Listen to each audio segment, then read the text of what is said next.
बिल्कुल अरिंदम जी, आपकी बात से मैं 500%, 1000% सहमत हूँ। ये मूलतः कम्युनिस्ट माइंडसेट के सारे पॉलिटिशियंस हैं। भारतीय जनता पार्टी कम्युनिस्ट का बिल्कुल मॉडर्न वर्जन है और उससे ज्यादा कम्युनिस्ट है, और सारे पार्टी। इसलिए ये सेवा, गरीबी, ये सब जो दिखावा कर रहे हैं, अभी भारत में आपने इतना बड़ा साम्राज्य देखा, राम के राज्य में भुखमरी क्यों नहीं? भुखमरी, अकाल, दुर्भिक्ष जो इतने बड़े तथा अंग्रेजों के समय बंगाल में आए, उससे पहले भारत में इतने बड़े अकाल क्यों नहीं होते? बताइए। ये जो इन्होंने नया नारा दिया, भीम बहादुर क्या क्या बात, वो पहले कहां होते थे? समाज में सह-अस्तित्व था, सब कुछ था। कम्युनिस्टों की थ्योरी है बांटो और राज करो। इसलिए मेरी कहानी कम्युनिस्टों की मैं पढ़ेंगे, उसके 3 आयाम है। द्वंद्व उसका प्रथम आयाम है।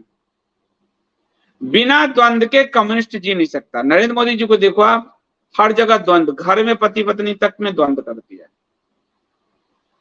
कम्युनिस्टों का दूसरा आयाम है अधिनायकवाद, तानाशाही, गरीबों के नाम पे तानाशाही।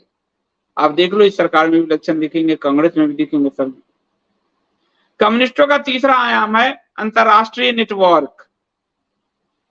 ये कहानी कम्युनिस्टों की आप सबको पढ़ना चाहिए, मैंने बड़ी मेहनत से लिखी थी, और अभी पहला भाग ही लिखा, 2 भाग अभी नहीं लिख पाए, अब चुनाव के बाद पूरे होंगे। नहीं लिखे तो अच्छा किए, क्योंकि ये कम्युनिस्ट का भी 10 साल जो ये कम्युनिस्ट की तरह शासन चला है, ये भी मैं आपको समझा पाऊंगा। तो अंतरराष्ट्रीयता, अब देख लो, हर कम्युनिस्टों का अंतरराष्ट्रीय गठजोड़ है। एससीवाईपीएल वाले भी का भी, एससीवाईपीएल वाले का अमेरिका से है, कांग्रेस का चाइना रूस से, कम्युनिस्टों का भी चाइना से है, हर पार्टी का। और अंतरराष्ट्रीयतावाद मतलब सिर्फ संबंध नहीं, मानवाधिकार की डुगडुगी अंतरराष्ट्रीयतावाद, लोकतंत्र की डुगडुगी अंतरराष्ट्रीयतावाद, समानतावाद की डुगडुगी अंतरराष्ट्रीयतावाद, गे अधिकार अंतरराष्ट्रीयतावाद, व्यभिचार करने की परमिशन अंतरराष्ट्रीयतावाद। पूरा वोकिज्म जो है वो कम्युनिस्टों का तीसरा आयाम।